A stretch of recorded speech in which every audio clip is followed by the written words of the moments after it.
الحمد لله الذي قال يريدون ليطفئوا نور الله بأفواههم والله متم نوره ولو كره الكافرون والصلاة والسلام على رسوله الذي أخبرنا لا تزال طائفة من أمتي يقاتلون على الحق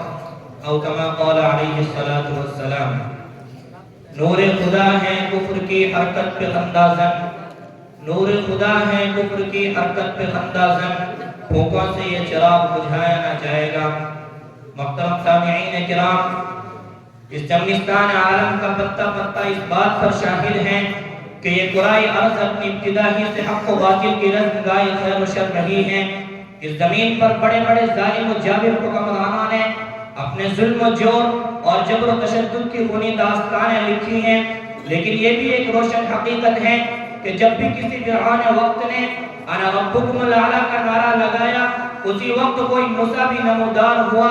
جب بھی باطل نے حق کو چیلنج کیا تو حق پرستوں کی ایک جماعت نے آگے بڑھ کر اس کے چیلنج کو قبول کیا اور وہ مجاہدین سر پر کفن باندھ کر میدان میں آ نکلے اور طاغوتی لشکر پر پوری شدت سے حملہ کیا. پھر دنیا والوں نے دیکھا کہ اس مٹھی پر جماعت نے ظلم و جبر کے نشے میں چور شہنشاہوں کو اپنے قدموں میں جھکنے پر مجبور کر دیا اور ہمارے پرستارہ نے باطل کو سمجھا دیا ہم وہ نہیں جو تم سمجھ رہے ہو، بلکہ ہم وہ ہیں جن کے بارے میں کہا گیا اسی دریا سے اٹھتی ہے موج دھند جولا بھی، اسی دریا سے اٹھتی ہے موج دھند جولا بھی، نہنگوں کے نشیمن ہوتے ہیں جس سے طے ہو بالا. حضرات، خدا کی یہ سرزمین کسی بھی زمانے میں ان وارثان قلب و جگر سے خالی نہیں رہی ہے. چنانچہ آج بھی کتنے ہیں جو اسرار عشق و وفا میں کام آ چکے ہیں اور کتنے ہیں جو اس کے انتظار میں بےتابی سے کروٹیں بدل رہے ہیں. حضرات، انہی شہران اسلام اور سرفروشان خیر الانام میں سے پاسبان حرم، صاحب عفو و کرم، فخر الملت والدین، سلطان صلاح الدین ایوبی بھی ہیں. چنانچہ جب قبلہ اول پر عالم صلیبی 90 سال سے ظلم و بربریت کا اعلان کر رہا تھا، جب عالم اسلام پر کفر و شرک کی گنگور گھٹائیں چھائی ہوئی تھی، جب حرم کی مقدس سرزمین پر دشمنوں کی نگاہ حرص و ہوس اٹھی ہوئی تھی، جب شیطان کے پرستاروں نے سرزمین حرم کو اپنے ناپاک قدموں سے آلودہ کرنا چاہا تھا، تو ایسے وقت میں خداوند عظیم نے اپنے ایسے پرستار کو حرم کی پاسبانی اور قبلہ اول کی آزادی کے لیے منتخب فرمایا جس کا قلب و جگر جذبہ جہاد سے سرشار تھا. چنانچہ عظیم مجاہد شمشیر برہنہ لے کر دشمنوں کی بھیڑ میں بے خوف و خطر گھس جاتا ہے. اللہ کی ذات پر یقین کامل رکھنے والا یہ مجاہد جو ناموس دین محمد کے تحفظ کا تہیہ کر چکا تھا،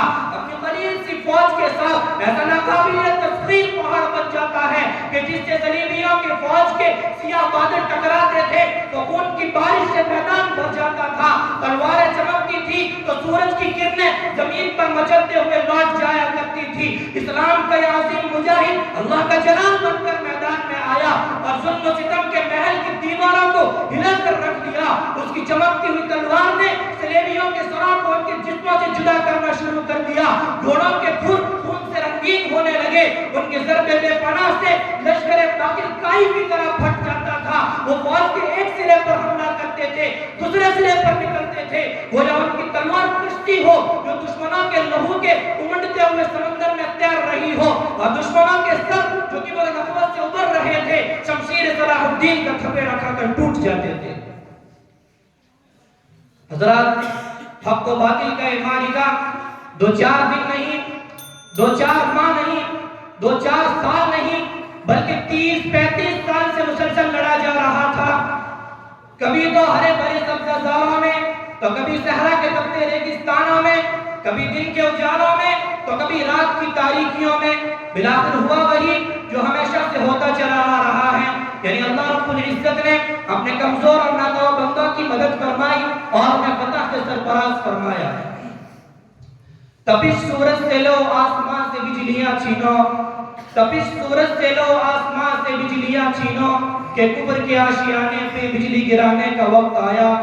بڑک اٹھے ہیں پھر سے آتش نمرود کے شعلے، بڑک اٹھے ہیں پھر سے آتش نمرود کے شعلے، کہ پھر سے انہیں جذبہ ابراہیم دکھانے کا وقت آیا. اٹھو صلاح الدین ایوبی کے فرزندوں، اٹھو صلاح الدین ایوبی کے فرزندوں، کہ اس غازی کے افسانے کو دہرانے کا وقت آیا